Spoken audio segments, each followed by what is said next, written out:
é Bruna e eu vou começar falando sobre a teoria da relatividade restrita. A teoria da relatividade restrita, ela foi proposta por Albert Einstein em 1905 e é aquela que introduz que o tempo e o espaço estão entrelaçados e ainda descreve o deslocamento da matéria na ausência de campos gravitacionais. Essa teoria, ela se aplica apenas a referenciais inerciais para os quais as leis de Newton são válidas. A teoria, ela reformulou a compreensão do espaço e do tempo ao postular a constância da velocidade da luz e a relatividade da simultaneidade, levando a conceitos como a dilatação do tempo e a concentração do comprimento. Agora, sobre o contexto histórico. Como eu já disse, a teoria surgiu em 1905 e ela foi criada por Albert Einstein, e foi um período de questionamento, das leis da física clássica, que foi impulsionada pela publicação do artigo de Albert Einstein, sobre a eletrodinâmica dos corpos em movimento. Oi, meu nome é Ana Júlia e hoje eu vou falar do experimento. O experimento de Michelson-Morley foi um dos mais importantes da física. Ele tentou medir a velocidade da luz e comprovar a existência de éter, uma das substâncias que sempre estava a preencher o espaço. O resultado ele mostrou que a velocidade da luz é constante em todas as direções, servindo como base para a teoria de relatividade do Einstein. Agora eu vou falar sobre uma das primeiras evidências, que foi os relógios atômicos. Eles são instrumentos extremamente precisos que medem o tempo, com base nas vibrações de átomos. Quando colocados em aviões que viajam em alta velocidades, eles registram pequenas diferenças pequenas diferenças no tempo, comprovando os efeitos da dilatação temporal previstos por Einstein. Agora, a segunda evidência. Nos aceleradores de partículas, os cientistas estudam as menores partes da matéria, como prótons, nêutrons e quarks.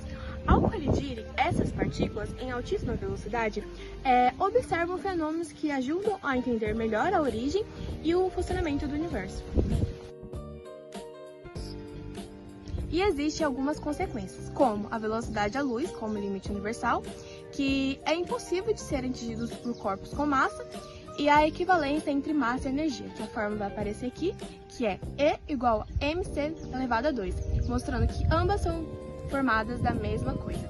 E a relatividade da simultaneidade, onde eventos simultâneos para um observador podem não ser para outro.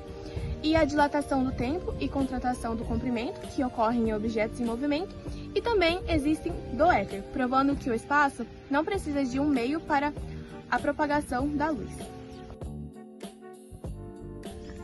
Eu sou a Bianca e eu vou falar agora sobre algumas aplicações da relatividade restrita especial, que são o sistema de posicionamento global, que é o GPS, que os satélites do GPS precisam corrigir o tempo em seus relógios com base na dilatação do tempo, que é causado pela velocidade, e nos efeitos da relatividade geral, que é causado pela diferença de gravidade, que para fornecer localizações precisas.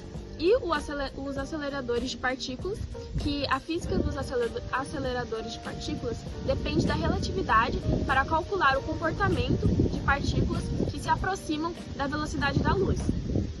E a microscopia eletrônica, que é o funcionamento preciso dos microscópios eletrônicos, que usam feixes de elétrons em alta velocidade e requer considerações relativísticas.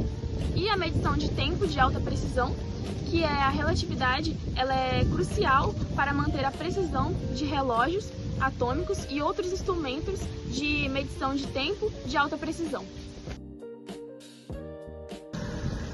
E eu vou falar também sobre a diferença de relatividade geral e de relatividade restrita. A relatividade restrita é referenciais inerciais, que é a velocidade constante, e a gravidade ela não é considerada. E os postulados, que é leis da física iguais, mais a velocidade da luz, que é constante. E os resultados principais, que é a dilatação do tempo e a contração de comprimento, que também utiliza a fórmula E, que é igual a mc elevado a 2. E a relatividade geral inclui aceleração e gravidade, e a gravidade como curvatura de espaço e tempo, e as aplicações a campos gravitacionais fortes e cosmologia.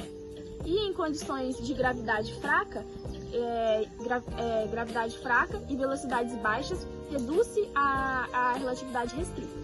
Eu vou falar também sobre a comparação, que a restrita ela é considerada o espaço e o tempo, que é plano e inércia, e a geral é o espaço-tempo curvo, a massa e energia moldam o espaço-tempo. E a restrita é um caso especial da geral.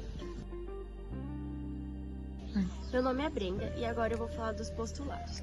O primeiro postulado é o princípio da relatividade. Bom, nele fala que as leis da física são as mesmas em todos os referenciais inerciais, ou seja, em sistemas que se movem com velocidade constante entre si. E nenhum observador pode afirmar estar em repouso absoluto, tudo é relativo. Agora, o segundo postulado, que é a constância da velocidade da luz. A velocidade da luz no vácuo é sempre a mesma, aproximadamente, independentemente do movimento da fonte de luz ou do observador.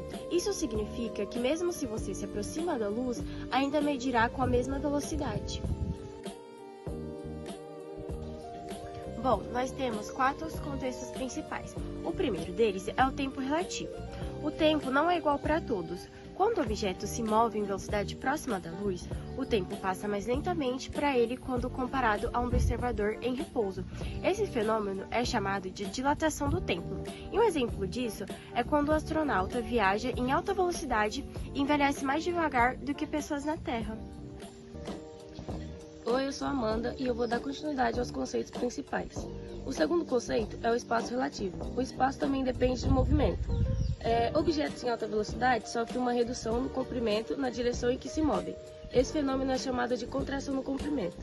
Um exemplo é que para um observador externo, uma nave viajando quase a velocidade da luz parecerá mais curta em seu sentido de movimento. O último conceito é a massa e energia. Einstein mostrou que a massa e energia são equivalentes, expressas pela famosa equação E igual a mc elevado a 2.